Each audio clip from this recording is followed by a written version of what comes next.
स्वागत है आप सभी का आपके अपने YouTube channel student solution academy में।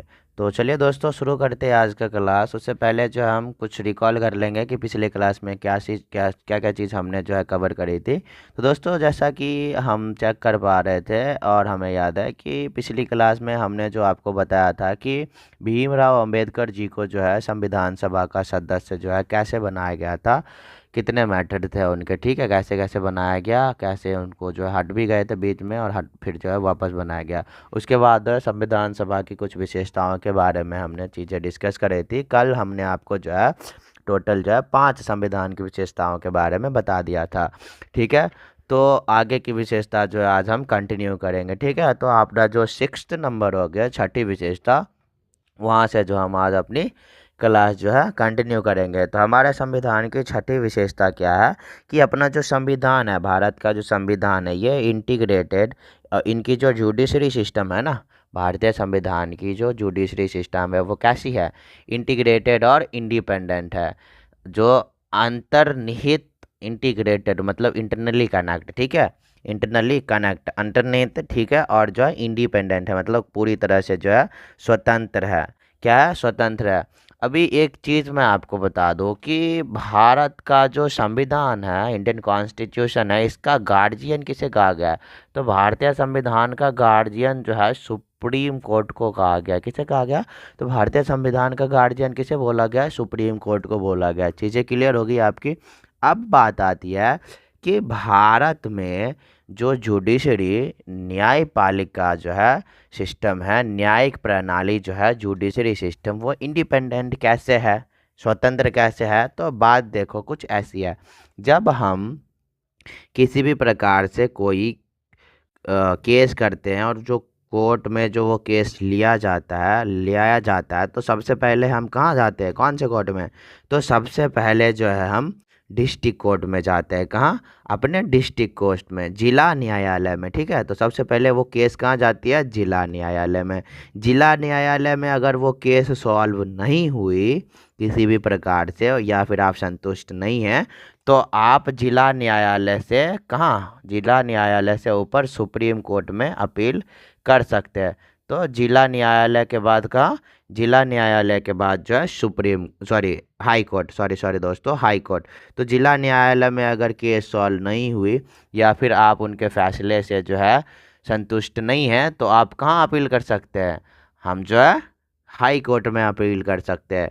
अगर किसी कारणवश बाई चांस हाई कोर्ट के फैसले से भी अगर आप संतुष्ट नहीं हैं तो जो है आप इससे ऊपर सुप्रीम कोर्ट, सर्वोच्च न्यायालय में अपील कर सकते हैं। तो इस प्रकार जो है भारत के नागरिकों के पास न्यायिक प्रणाली के रूप में जो है भारत का नागरिक पूरी तरह से जो है स्वतंत्र है। क्या है?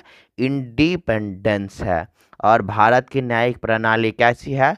तो इंटीग्रेटेड है। कैसी? भारत की न्याय प्रणाली जो है इंटीग्रेटेड है और यहाँ के जो नागरिक हैं ये पूरी तरह से स्वतंत्र है। अगर इनको जो है डिस्ट्रिक्ट कोर्ट में फैसले से संतुष्टि नहीं हुई तो ये हाई कोर्ट में अपील कर सकते हैं। अगर हाई कोर्ट के फैसले पर भी जो है इनको संतुष्टि नहीं हुई तो जो है ये सुप्रीम कोर्ट में अपील कर सकते हैं। इस तरह से क्या है, ये इंटरनली कनेक्ट है। पर पहले डिस्ट्रिक्ट कोर्ट में नहीं तो जो है हाई कोर्ट, हाई कोर्ट में भी नहीं तो जो है सुप्रीम कोर्ट। और इसका एक एग्जांपल यूके भी है, ठीक है। यूके में भी जो है इंटीग्रेटेड जुडिशरी सिस्टम ही काम करता है। और अगर बात करें हम यूएसए की, अमेरिका की, कहाँ की? अमेरिका की। तो यूएसए में कैसे सिस्टम है? तो यूएसए में जो है जुडिशरी सिस्टम वो फेडरल है। कैसा? फेडरल जुडिशरी सिस्टम है। कैसा? तो यूएसए की जो जुडिशरी सिस्टम है वो फेडरल है, फेडरल जुडिशरी सिस्टम वहाँ पे काम करता है। वहाँ क्या है कि अगर मुद्दा स्टेट लॉ पे है, क्या मुद्दा अगर स्टेट लॉ पे है तो वहाँ लास्ट अपील आप जो है स्टेट के हाई कोर्ट, यानी कि हाई कोर्ट कहाँ होता है? स्टेट में, ठीक है। पहले डिस्ट्रिक्ट कोर्ट, फिर हाई कोर्ट, फिर सुप्रीम कोर्ट। अगर मुद्दा स्टेट से रिलेटेड है, अगर मुद्दा स्टेट से रिलेटेड है तो आप लास्टली अपील कहाँ कर सकते हैं? आप हाई कोर्ट में ही अपील कर सकते हैं। उससे ऊपर सुप्रीम कोर्ट, फेडरल कोर्ट में जो है अपील नहीं कर सकते हैं। क्या? उससे ऊपर की कोर्ट में अपील नहीं कर सकते हैं। अगर मुद्दा स्टेट का है तो आप जो है लास्ट में अंत में हाई कोर्ट में ही अपील कर सकते हैं, राज्य के हाई कोर्ट में ही अपील कर सकते हैं अपना केस, जो वहाँ जो है आपकी सुनवाई की जाएगी, उससे जो आगे आप नहीं जा सकते हैं। वही अगर फेडरल लॉ की बात हो रहा हो, फेडरल की बात हो रहा हो, तो लास्टली जो है आप फेडरल कोर्ट में ही अपील कर सकते हैं। तो भारत और जो है यूएसए दोनों के बीच में अंतर समझ में आ गया कि भारत की जुडिशरी सिस्टम कैसी है, इंडिपेंडेंट है। अगर डिस्ट्रिक्ट कोर्ट से संतुष्ट नहीं हुए तो जो है हम हाई कोर्ट में अपील करेंगे। अगर हाई कोर्ट में भी जो है संतुष्ट नहीं हुए तो हम जो है सुप्रीम कोर्ट में अपील कर सकते हैं। पर यूएसए में ऐसे सिस्टम नहीं है। अगर मुद्दा स्टेट का है तो लास्टली आप स्टेट हाई कोर्ट में ही अपील कर सकते हैं, और फेडरल मुद्दा है तो फेडरल लॉ से रिलेटेड कोई बात है, फेडरल मुद्दा है तो आप जो है फेडरल कोर्ट में ही अपील कर सकते हैं। कुछ वैसा सिस्टम है वहाँ का, ठीक है। अब भारत की कॉन्स्टिट्यूशन मतलब भारत का जो संविधान है उसमें 3 चीज़ें दी गई है। क्या क्या? फंडामेंटल राइट दी गई है। इंडियन सिटीजन जो है, भारत के जो नागरिक हैं, उनको जो है मूल अधिकार दिया गया। क्या है? फंडामेंटल राइट, मूल अधिकार दिया गया। अब मूल अधिकार दिया गया है तो उसके साथ साथ जो है राज्य के नीति निर्देशक तत्व भी दिए गए थे। डीपीएसपी, डायरेक्टिव प्रिंसिपल, डीपीएसपी, राज्य के नीति निर्देशक तत्व के बारे में भी बताया गया। अब देखिए, फंडामेंटल राइट, मूल अधिकार दे दिया गया तो इसका मतलब ये थोड़ा है कि पूरी तरह फ्री रहेगा, नहीं, उसमें भी कुछ रेस्ट्रिक्शंस होगी। अधिकार तो दे दी, अब हमें उनको ड्यूटी भी देना होगा ना कि ये काम इसके दायरे में रहते हुए ही करने हैं। तो फंडामेंटल राइट्स के साथ साथ जो है नागरिकों को फंडामेंटल ड्यूटी भी दिया गया, मौलिक अधिकार के साथ साथ मौलिक कर्तव्य भी दिया गया, और राज्य को जो है नीति निर्देशक तत्व दिए गए हैं, ठीक है। तो 7वां क्या हो जाएगा अपना स्पेशलिटी कॉन्स्टिट्यूशन के, इंडियन कॉन्स्टिट्यूशन की स्पेशलिटी 7वां नंबर का क्या हो जाएगा? फंडामेंटल राइट्स प्लस डीपीएसपी, राज्य के नीति निर्देशक तत्व और फंडामेंटल ड्यूटी। अगर बात करें फंडामेंटल राइट्स की तो भारत के संविधान में फंडामेंटल राइट्स, मौलिक अधिकार का बात कहाँ किया गया है? तो भाग 3 में किया गया है। इसके आर्टिकल कितने हैं? तो आर्टिकल जो है 12 से आर्टिकल 35 तक जो है मौलिक अधिकार के बारे में बताया गया। और बात अगर करें डीपीएसपी, राज्य के नीति निर्देशक तत्व का, तो ये कहाँ बताया गया? पार्ट 4 में, भाग 4 में बताया गया। और इनके आर्टिकल कहाँ से कहाँ तक है? तो जो राज्य के नीति निर्देशक तत्व हैं भारत के संविधान के भाग 4 में बताए गए हैं। इनमें आर्टिकल कहाँ से कहाँ तक हैं? तो 36 से लेकर के 51 तक। कहाँ से कहाँ तक? तो 36 से लेकर के 51 तक। अब बारी आती है फंडामेंटल ड्यूटी की, मतलब मौलिक कर्तव्य की। तो इसके बारे में भारतीय संविधान के भाग 4 ए में बताया गया है। और आर्टिकल कहाँ से शुरू होता है? 51 ए से शुरू होता है, ठीक है, 51 ए है। तो तीनों चीज़ें आपको समझ में आ गई। अगर मौलिक अधिकार देंगे नागरिक को तो मौलिक कर्तव्य भी देना होगा, उनके लिए राज्य को भी कुछ देना होगा ताकि वो संभाल सके। तो राज्य को नीति निर्देशक तत्व दिया गया, डीपीएसपी रूल, ठीक है। डीपीएसपी रूल जो है इसमें 36 आर्टिकल नंबर से लेकर के 51 आर्टिकल नंबर के बारे में जो है डिस्कस करी गई है। फंडामेंटल राइट्स जो है मौलिक अधिकार 12 से 35 के बीच में। वहीं ड्यूटी की बात करें कर्तव्य का तो 51 ए में बताया गया। अब आठवां, भारत कैसा देश है? सेक्युलर। भारत कैसा देश है? सेक्युलर, मतलब पंथ निरपेक्ष। भारत कैसा देश है? सेक्युलर, पंथ निरपेक्ष कंट्री है। कैसा? India do not have self religion. क्या? India do not have self religion. Bharat की अपनी कोई भी कास्ट, जाति, धर्म नहीं है। क्या?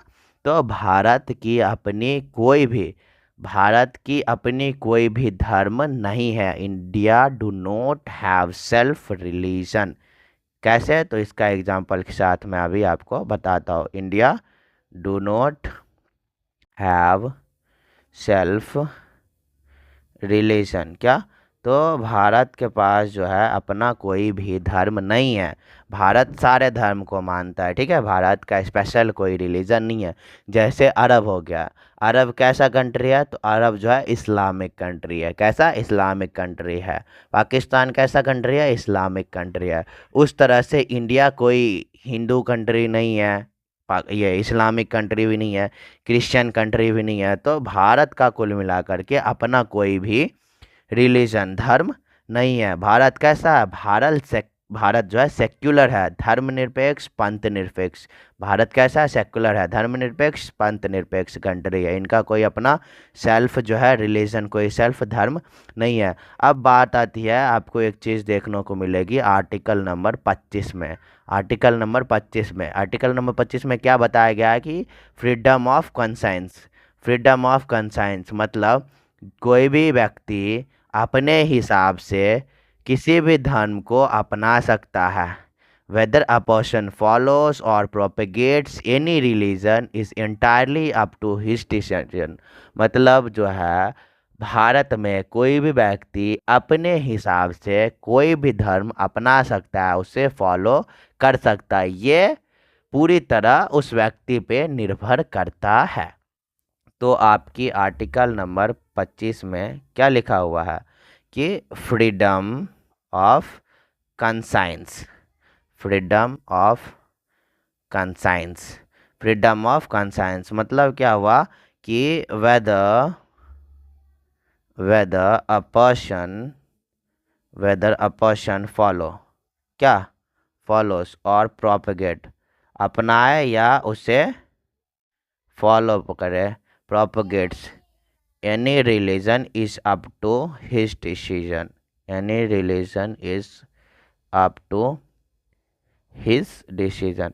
भारत में जो व्यक्ति है वो किसी भी प्रकार से कोई भी धर्म अपना सकता है, उसे फॉलो कर सकता है। ये पूरी तरह जो है उस व्यक्ति पे निर्भर करता है। तो ये हो गई सेक्युलर की, ठीक है। तो भारत जो है किस प्रकार का देश है? तो भारत जो है सेक्युलर कंट्री है, धर्मनिरपेक्ष पंथ निरपेक्ष देश है। यहाँ जो है भारत का कोई भी अपना सेल्फ रिलीजन नहीं है, कोई अपना जो है धर्म नहीं है। भारत सारे धर्म के लिए है, ठीक है। भारत में सारे धर्म के लोग रहते हैं, यहाँ इनका कोई अपना सेल्फ रिलीजन नहीं है।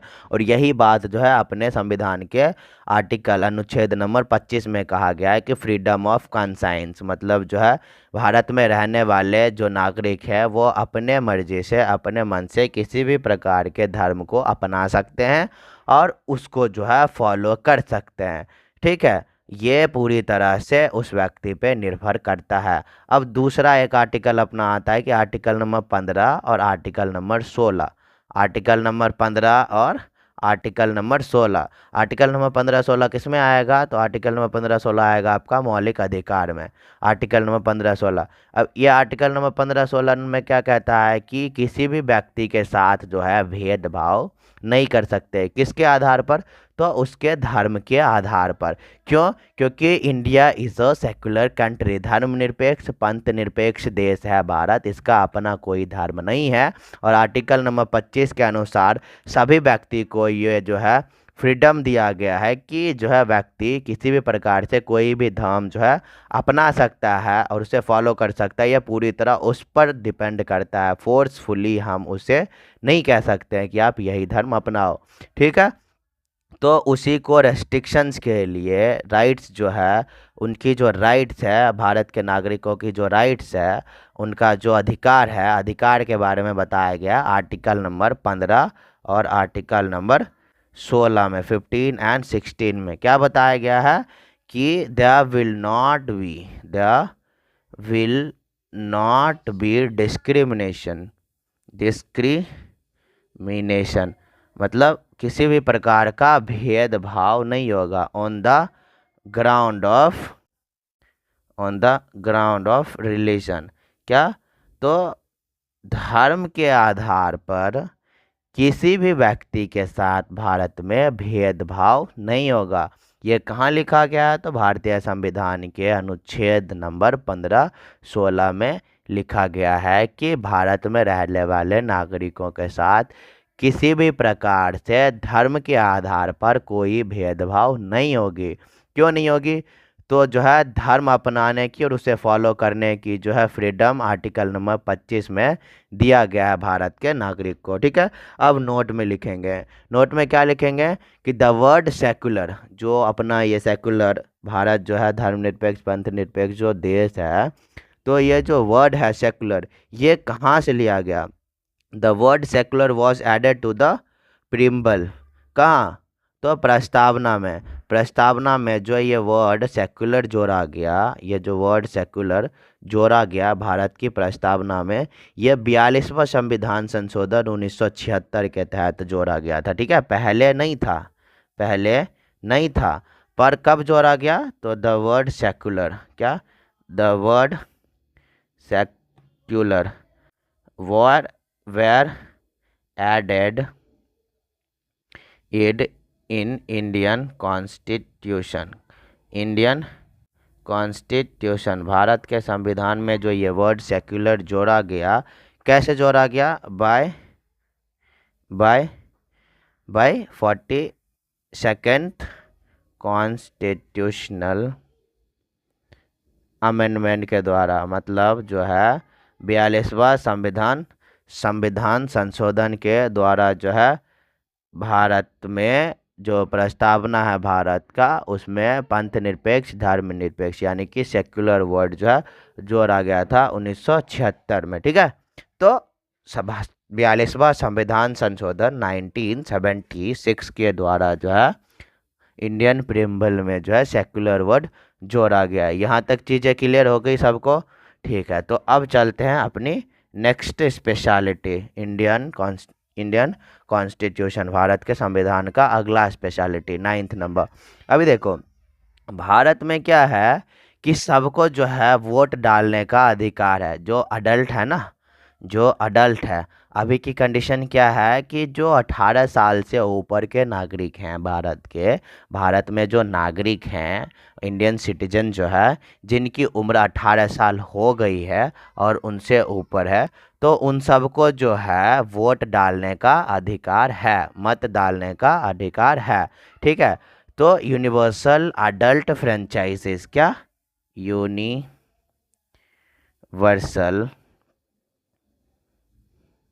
अडल्ट फ्रेंचाइज मतलब क्या?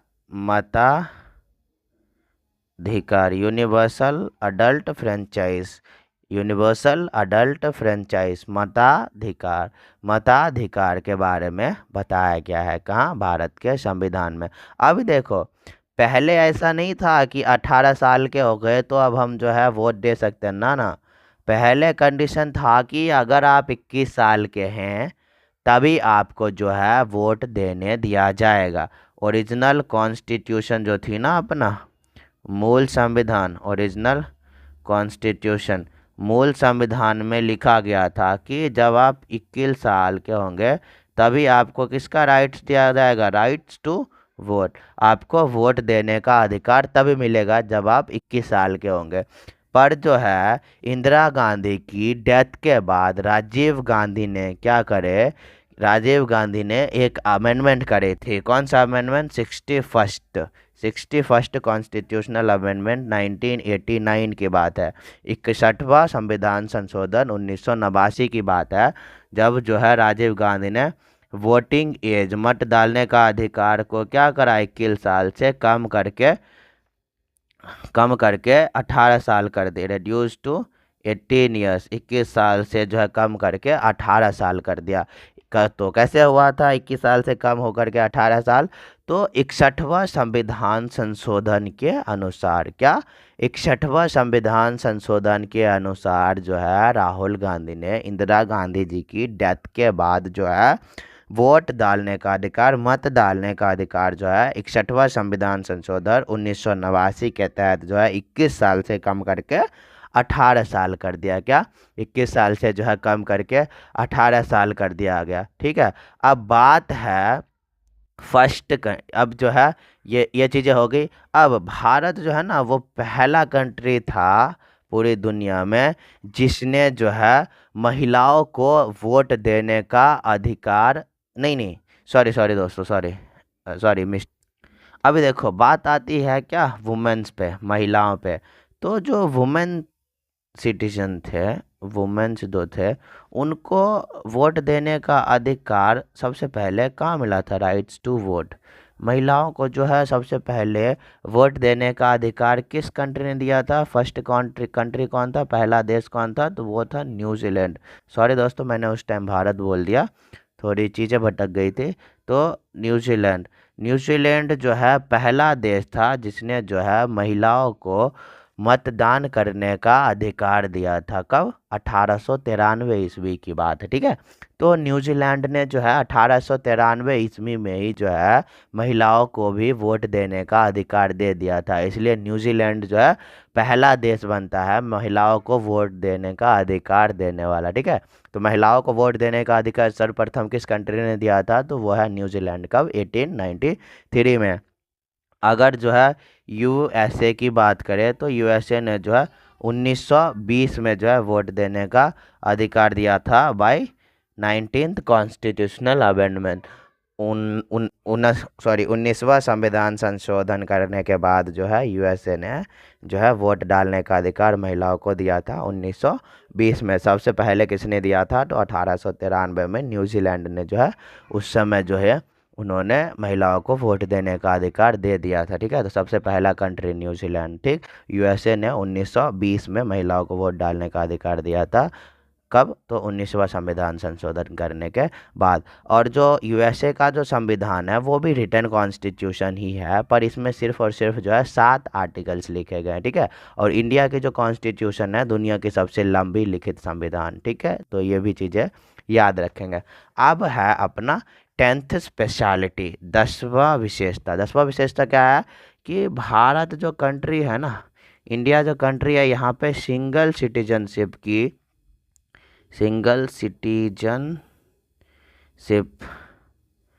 भारत जो कंट्री है यहाँ पे सिंगल सिटीजनशिप मतलब एकल नागरिकता वाला देश है। भारत कैसा देश है? तो भारत जो है सिटीजनशिप, नागरिकता के मामले में एकल नागरिकता वाला देश है। भारत कैसा देश है? एकल नागरिकता। वहीं अगर यूएसए की बात करें तो यूएसए जो है वो डुअल सिटीजनशिप कंट्री है, डुअल सिटीजनशिप कंट्री। यूएसए कैसा है? Dual citizenship country. एक हो जाएगा उसका स्टेट का सिटीजन, ये इसके स्टेट का सिटीजनशिप, दूसरा जो है प्रोविंस प्रांत का सिटीजनशिप, ठीक है। तो जो यूएसए कैसा देश है? तो यूएसए जो है वो डुअल सिटीजनशिप कंट्री है। यहाँ पे स्टेट की अलग नागरिकता होती है और जो है प्रोविंस प्रांत की अलग नागरिकता होती है। वहीं भारत की बात करा जाए तो भारत जो है एकल नागरिकता वाला देश है। भारत कैसा देश है? तो भारत जो है एकल नागरिकता वाला देश है, ठीक है। यहाँ पर जो है चाहे राज्य हो, चाहे जिला हो, चाहे प्रोविंस की बात करा हो, चाहे यूटी हो, चाहे जो है पूरा सेंट्रल हो, यहाँ पे सिटीजनशिप एक ही बार मिलती, ठीक है। तो ये सिंगल सिटीजनशिप है, एक ही बार मिलती है और एक ही नागरिकता आपको दी जाएगी। तो भारत जो है कम्प्लीटली सिंगल सिटीजनशिप मेथड पे वर्क है, ठीक है, डिपेंड है, ठीक है। भारत कैसा देश है? तो सिंगल सिटीजनशिप कंट्री। यूएसए कैसा कंट्री है? तो यूएसए डुअल सिटीजनशिप कंट्री है। पहला वो स्टेट का सिटीजनशिप होना चाहिए वहाँ पे, दूसरा प्रोविंस का सिटीजनशिप होना चाहिए। 11th नंबर स्पेशलिटी भी कंप्लीट।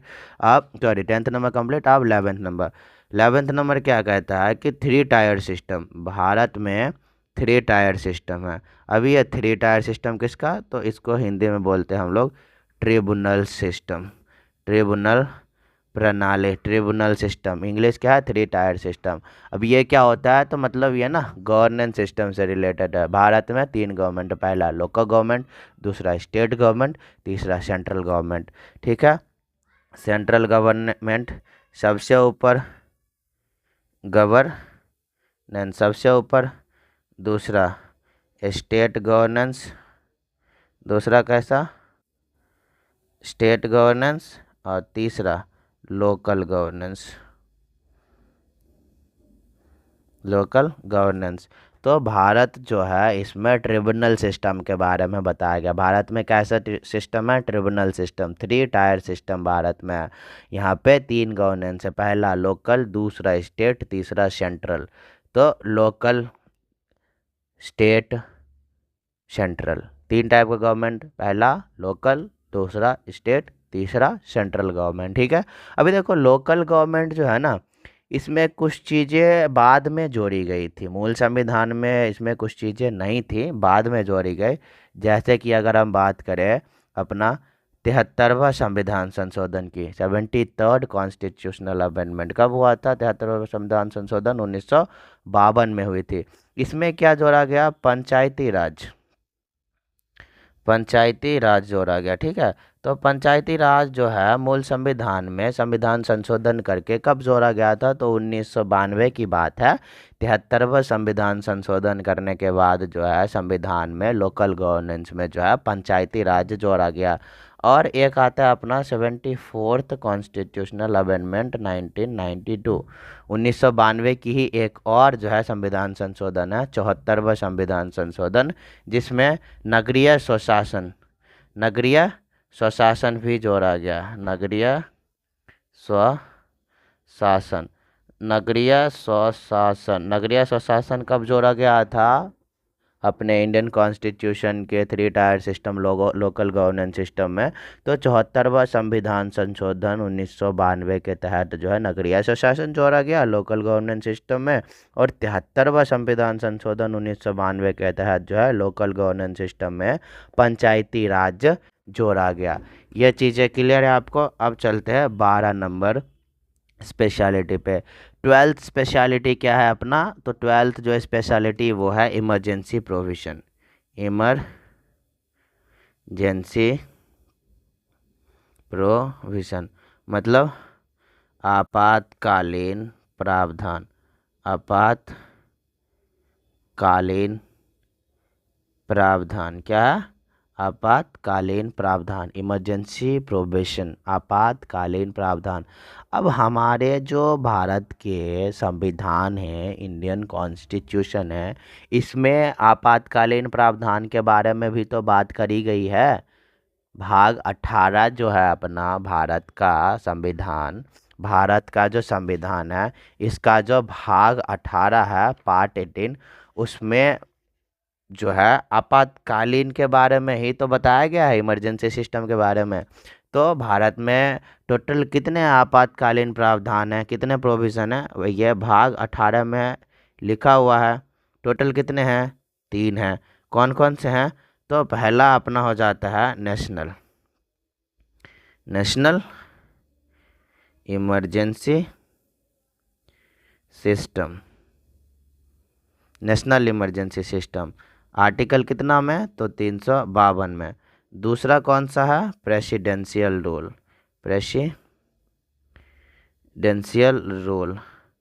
प्रेसिडेंशियल रूल, ये आर्टिकल नंबर 356 में। ठीक है।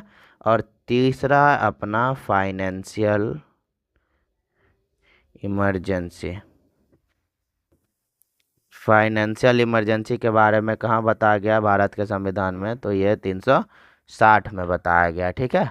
360 में बताया गया है financial emergency system, financial emergency provision के बारे में भारत के संविधान के आर्टिकल नंबर 360 में बताया गया। अभी देखो ये 3 प्रकार की जो आपातकालीनता है, ये इमरजेंसी प्रोविंस है, जो प्रावधान है आपातकालीन प्रावधान, ये कैसे कैसे है? तो आपातकालीन प्रावधान जो है भारत के संविधान के भाग 18 में वर्णित किया गया है। इसमें 3 प्रकार की इमरजेंसी सिस्टम है। पहला कौन सा है? नेशनल इमरजेंसी सिस्टम, राष्ट्रीय आपातकालीन, राष्ट्र में जब आपातकाल हो तो पहला जो है नेशनल इमरजेंसी सिस्टम है, मतलब राष्ट्रीय आपातकालीन प्रावधान। ठीक है। ये जो है भारत के संविधान के भाग 18 के अनुच्छेद 352 में लिखा हुआ है। ठीक है। दूसरा क्या है कि प्रेसिडेंशियल रूल, मतलब जो है प्रेसिडेंट का रूल लगेगा। ठीक है। प्रेसिडेंशियल रूल, ठीक है, ये दूसरा हो गया आपातकाल प्रावधान। तो ये भारत के संविधान के भाग 18 के अनुच्छेद नंबर 356 में लिखा गया। तीसरा है फाइनेंशियल इमरजेंसी, मतलब वित्तीय आपात, क्या? वित्तीय आपात, फाइनेंशियल इमरजेंसी मतलब वित्तीय आपात। वित्तीय आपात के बारे में भारतीय संविधान के भाग 18 में जो है भाग 18 के अनुच्छेद नंबर किस में है? तो 360 में इसकी बात करी गई है। फाइनेंशियल इमरजेंसी वित्तीय आपात की बात कहाँ करी गई है? तो अनुच्छेद नंबर 360 में जो है वित्तीय आपात के बारे में बात किया गया है। यहाँ तक चीज़ें आप लोगों को क्लियर हो गई। तो हमने टोटल कितने स्पेशलिटी पढ़े हैं भारतीय संविधान के? तो टोटल जो है हमने 12 जो है स्पेशलिटी पढ़ ली। कल हमने 5 स्पेशलिटी पढ़ ली थी, 5 से कंटिन्यू कर लिया, आज हमने 12 तक की। चलिए एक बार रिपीट कर लेते हैं। तो स्पेशलिटी ऑफ इंडियन कॉन्स्टिट्यूशन, पहला क्या था कि भारत जो है ना, दुनिया में भारत की जो संविधान है वो सबसे लंबी लिखित संविधान है। सबसे लंबी लिखित संविधान दुनिया में कौन सी है, किसकी है, कौन से देश की है? तो वो है अपने भारत की। अगर बात करें यूएसए की, तो सबसे पहला लिखित संविधान यूएसए का था, पर उसमें सिर्फ और सिर्फ 7 ही आर्टिकल लिखे गए थे। ठीक है। अब बात आती है कि भारत का संविधान कैसा है? तो फ्लेक्सिबल है, रिजिड है। फ्लेक्सिबल माने क्या कि अगर भारत के संविधान में किसी प्रकार की कोई संशोधन करना हो किसी सर्टेन पार्ट में, तो हम सिंपल मेजॉरिटी से कर सकते हैं। रिजिड क्यों है, टफ क्यों है? तो कुछ स्पेशल चीज़ें हैं, कुछ वैसी चीज़ें हैं भारत के संविधान में अगर संशोधन करना हो तो उसके लिए हमें स्पेशल मेजॉरिटी की ज़रूरत पड़ती है, जो कि होती है 50% + 1 की मेजॉरिटी। ठीक। और तीसरा तीसरा क्या था? तो यहाँ पे था फेडरल सिस्टम, इंटीग्रल ओरिएंटेशन पे बेस्ड था। चौथा क्या था कि भारत जो है विनाशी देशों का अविनाशी संघ है। पांचवा क्या हमने देखा? पार्लियामेंट्री सिस्टम के बारे में, जिसमें सिस्टम ऑफ गवर्नेंस देखा, जहाँ पर जो है भारत कैसा है? पार्लियामेंट्री सिस्टम वाला कंट्री है। वहीं यूएसए कैसा है? प्रेसिडेंशियल पार्लियामेंट्री सिस्टम वाला कंट्री है। वहाँ पे जो है पार्लियामेंट में रियल पावर प्रेसिडेंट को दिया गया है। वहीं भारत और यूके की बात करें तो पार्लियामेंट में रियल पावर जो है, और यहाँ पे जो पावरफुल है, तो यहाँ रियल पावर जो है पीएम को दिया गया है। ठीक है। रियल हेड भी पीएम है, बाकी यहाँ पावरफुल जो पार्लियामेंट में वो पार्लियामेंट खुद होगा। ठीक है। हालांकि यूएसए में जो है पावरफुल जो है पार्लियामेंट में जो पावरफुल है वो प्रेसिडेंट को बनाया गया है।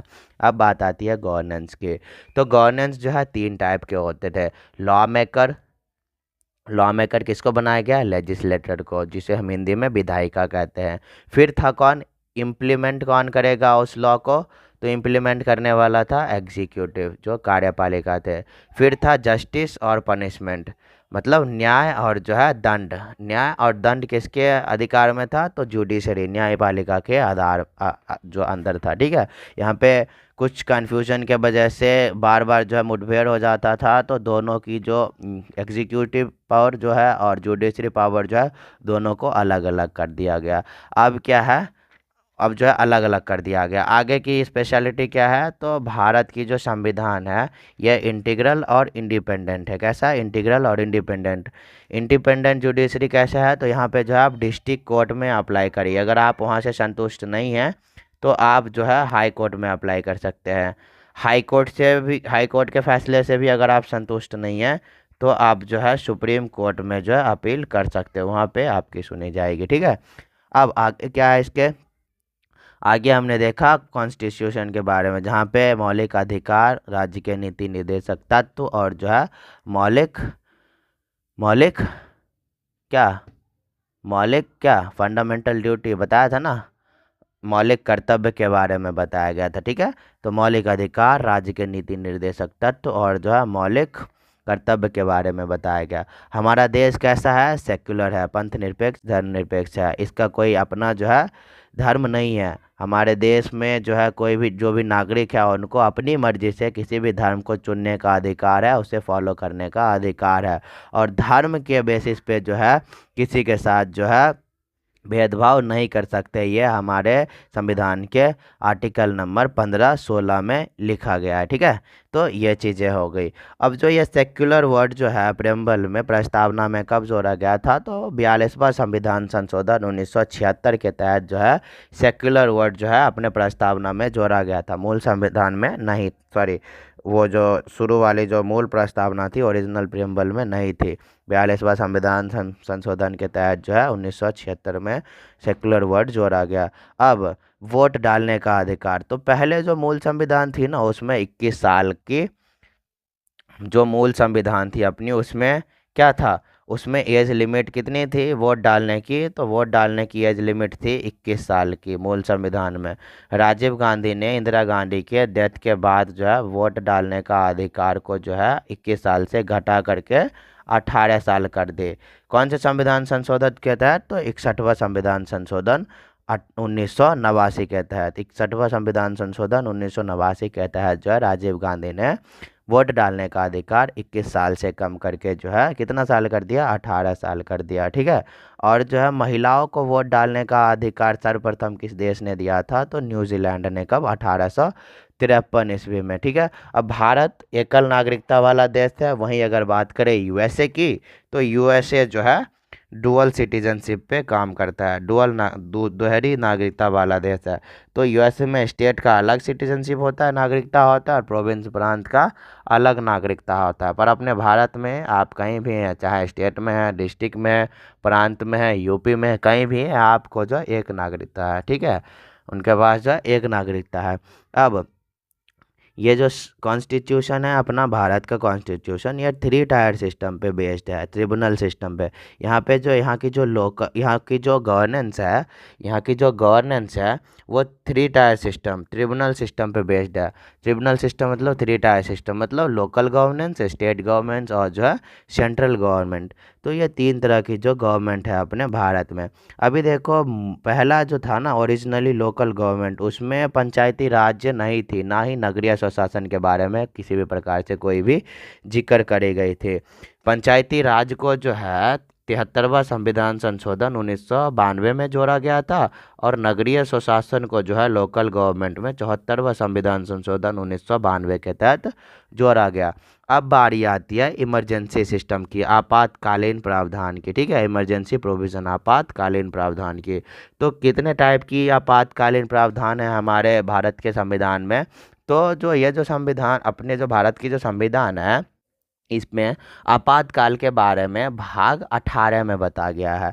भारत के संविधान में आपातकाल के बारे में कहाँ बताया गया है, तो भाग जो है 18 में आपातकाल के बारे में बात करी गई है, जिसमें 3 प्रकार के आपात है। कौन कौन से, तो नेशनल इमरजेंसी, राष्ट्रीय आपात, जो कि भारत के संविधान के भाग 18 में आता है और आर्टिकल नंबर 352 में लिखा गया। दूसरा प्रेसिडेंशियल रूल, ठीक है, राष्ट्रपति शासन, यह भारत के संविधान के पार्ट 18 भाग 18 में आता है और कितने अनुच्छेद नंबर 356 में लिखा गया है।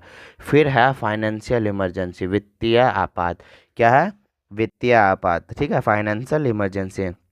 तो ये जो फाइनेंशियल इमरजेंसी है ना, वित्तीय आपात, यह भारत के संविधान के भाग 18 में आता है और अनुच्छेद नंबर 360 में इसे लिखा गया है, वित्तीय आपात के बारे में। तो इतनी चीज़ें आपको क्लियर है, ये सारी चीज़ें क्लियर है। आज हमने जो है विशेषता जो है कंप्लीट कर ली भारतीय संविधान की। ठीक है। अभी आगे क्या है कि फॉरेन सोर्सेस ऑफ कॉन्स्टिट्यूशन, मतलब जो है भारतीय संविधान की ना कुछ फॉरेन सोर्सेस है, कुछ वैसे वर्ड्स है जो कुछ अलग देशों से लिया गया था भारतीय संविधान को बनाने के लिए। तो ये सारी चीज़ें डिस्कस करनी है। फिर जो है अपना कॉन्स्टिट्यूशनल डेवलपमेंट जो है भारतीय संविधान का विकास, इसमें बचेगा एक टॉपिक और जो है शेड्यूल, अनुसूची के बारे में। तो अभी जो है 2 टॉपिक बच रही है अपनी, कॉन्स्टिट्यूशनल डेवलपमेंट ऑफ इंडिया, भारतीय संविधान का जो विकास है, इसमें अपना 2 टॉपिक बच रहा है लास्ट में, एक फॉरेन सोर्सेस और दूसरा जो है शेड्यूल, अनुसूचियाँ। ठीक है। तो इसके बारे में मैं जो है अगले क्लास में डिस्कस करेंगे। आज के लिए बस इतना ही रखते हैं। ठीक है। तब तक के जो है ये वीडियो देख करके आप जो है अपना रिवीजन कर सकते हैं, रिवीजन करते रहिएगा। ठीक है, रिवीजन कर लीजिएगा। और वीडियो अगर आपको पसंद आए तो वीडियो को ज़रूर से लाइक करके चैनल को भी जो है ज़रूर से ज़रूर सब्सक्राइब कर दीजिएगा। तो चलिए मिलते हैं अपने अगले क्लास में और डिस्कस करेंगे फॉरेन सोर्सेस ऑफ कॉन्स्टिट्यूशन। तब तक के लिए bye bye, take care, thank you दोस्तों।